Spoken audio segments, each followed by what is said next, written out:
Hello friends, मैं Murali. Welcome to story of history. इस video में आप देखने वाले लद्दाख स्टैंड ऑफ 2020 जो लद्दाख में हो रहा है दो देशों के बीच, इंडिया और चाइना के बीच वाली टेंशन के बारे में आज हम पता करेंगे। इसके शुरुआत हम करेंगे कॉजेस। हाँ, जो भी एक इश्यू होता है तो उसके पीछे कोई तो कुछ ना कुछ कारण होना ही चाहिए। वैसे ही इस स्टैंड ऑफ के भी एक बहुत सारे कारण है।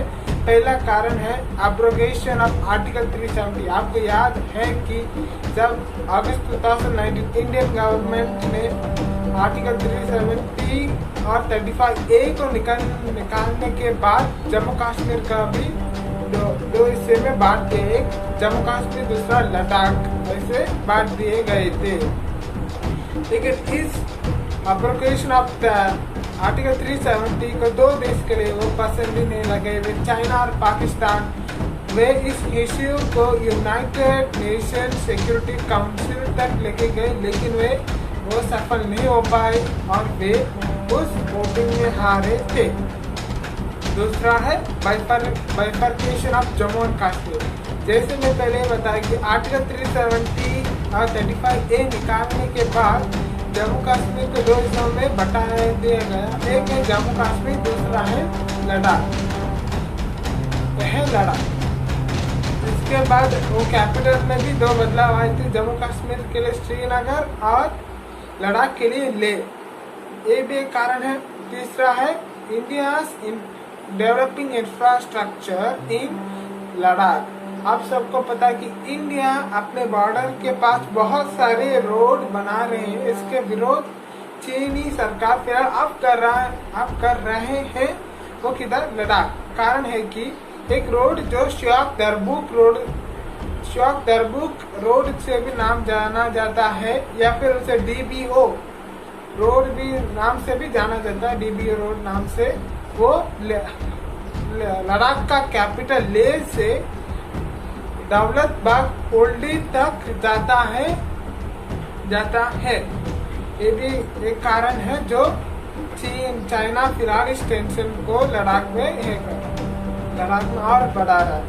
अभी थोड़ा हिस्ट्री को भी तो टिंच लेना पड़ेगा कि 1962 में दोनों देशों के बीच बहुत बड़ा युद्ध हुआ। उस युद्ध में भारत ने बहुत बुरी तरीके से हारी और उसके वजह से चीन ने लद्दाख के एक हिस्से को निकाल कर वे उनके टेरिटरी में ले गए। वो अक्साई चीन से नाम से जाना जाता है, जो एक फिलहाल अभी तिब्बत ऑटोनोमस रीजन का एक पार्ट है। और ये पार्ट है आप सबको पता है, इसे कॉक भी कहते हैं, यानी कि चाइना ऑक्युपाइड कश्मीर, जो ऐसे कहते थे। इसके बाद हम जाएंगे रिसेंट इंसिडेंट क्या हुआ। अगर हम इन इंसिडेंट को जानना चाहते हैं, जो पहला इंसिडेंट हुआ था 5 मई 2020 पैंगोंग त्सो लेक में। हमेशा अपने इंडियन सोल्जर्स फिंगर 8 तक पेट्रोलिंग के लिए जाते हैं। फिंगर 8 क्या? आपको शायद मन में ये सवाल उठा होगा। मैं वो बताता हूँ कि जो लेक के यानी कि तालाब की तट है ना, वो तट ऐसे फिंगर जैसे दिखाई देते हैं, जैसे कि finger 1, finger 2, finger 3, finger 4, finger 5। ऐसे ही फिंगर 8 तक पेट्रोलिंग करने के लिए इंडियन आर्मी हमेशा करते थे, लेकिन वे 5 मई में फिंगर 3 तक ही कर पाए। इसके बाद चीनी सेना ने रोक दी। इसके कारण एक छोटा स्क्रिमिशेस यानी कि हाथापाई वाली झगड़ा हुआ था। उसमें बहुत इंडियन एंड चाइनीज सोल्जर्स को भी बहुत इंजरी हुआ। उसके बाद 5 दिनों के बाद यानी कि 10 मई 2020 में सिक्किम में भी यही एक स्क्रिमिशेस हाथापाई वाली लड़ाई हुई थी। उसके बाद दोनों देशों के ऊपर टेंशन बहुत बड़े। दोनों ने अपने पूरे सैनिक को लद्दाख और सिक्किम अरुणाचल प्रदेश में सटा दिए, इंडो चाइना बॉर्डर में। एक्चुअली इसका एक कारण भी है कि लाइन ऑफ एक्चुअल कंट्रोल में कोई बॉर्डर फेंसिंग नहीं है। इसके कारण बहुत फुल कंफ्यूजन रहेगा कि कौन किस किसका इंडियन टेरिटरी और किसका चाइनीज टेरिटरी, वो इसी कंफ्यूजन को हाथ में लेते ही चाइना आज अपने जगहों में पूछ रहा है। फॉर एग्जाम्पल, अगर वो एक रिवर वहाँ से बहती है तो वो एक बॉर्डर माना जाता है according to the line of actual control. ऐसे ही बाद में उसके बाद मिलिट्री ऑफिशियल्स ने बातचीत की चाइनीज ऑफिशियल्स के साथ और आखिरी में ये बताया कि वे चाइनीज आर्मी इंडियन टेरिटरी को छोड़ के जाने वाले हैं, यानी कि वे विकेट करने के लिए तैयार हैं। ऐसे ही वो बोले थे, लेकिन वे नहीं किए थे। एक इंफॉर्मेशन इसके बाद बहुत दिनों के बाद जून 15 में एक इंफॉर्मेशन आता है कि इंडियन आर्मी को एक इंफॉर्मेशन मिलता है कि इंडियन सोल्जर यानी कि चाइनीज सोल्जर्स फिलहाल में गलवान वैली में अपने टेंट और हैवी ट्रूप्स लगाए हुए बैठे हैं। इसके ये इंफॉर्मेशन मिलने के लिए बातचीत के लिए भारतीय सिपाहियों ने निकल गए थे। एक टीम निकली थी।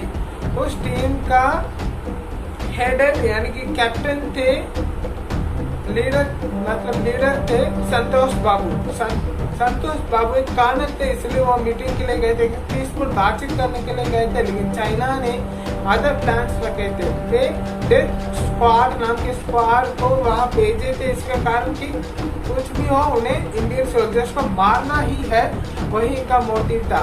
जैसे बातचीत हुआ कि उन्होंने हमला किया, जैसे कि बार्ड आयरन रॉड यानी कि एक आयरन रॉड के ऊपर एक चेन जैसे एक रॉड रहता है, उससे मारते। और हैवी पत्थर, heavy stones mean 5 kilo 10 kilo पत्थर भी फेंके थे इंडियन सोल्जर्स ने। अंत में इस स्किर्मिशेस में भी इंडियन सोल्जर्स और 40 चाइनीज सोल्जर्स का डेथ हुआ। वह हमें न्यूज में पता चलता है कि लेकिन चाइनीज आर्मी की तरफ में कितने लोग मरे वो आज तक एक पता ही नहीं है।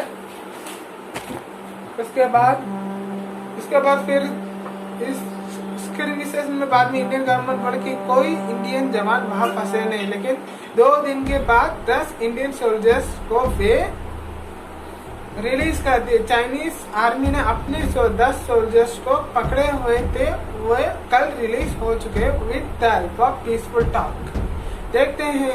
उसके बाद कल एक न्यूज आया कि चाइना अभी पूरा गलवान वैली को अपना जगह क्लेम कर रहा है। फिलहाल आखिर क्या होगा, इन दोनों के टेंशन में एक वॉर होगा या फिर एक और पीसफुल टॉक के बाद खत्म होगा। अभी ये आगे आने वाले दिनों में ही पता चलेगा कि आगे क्या होने वाला है।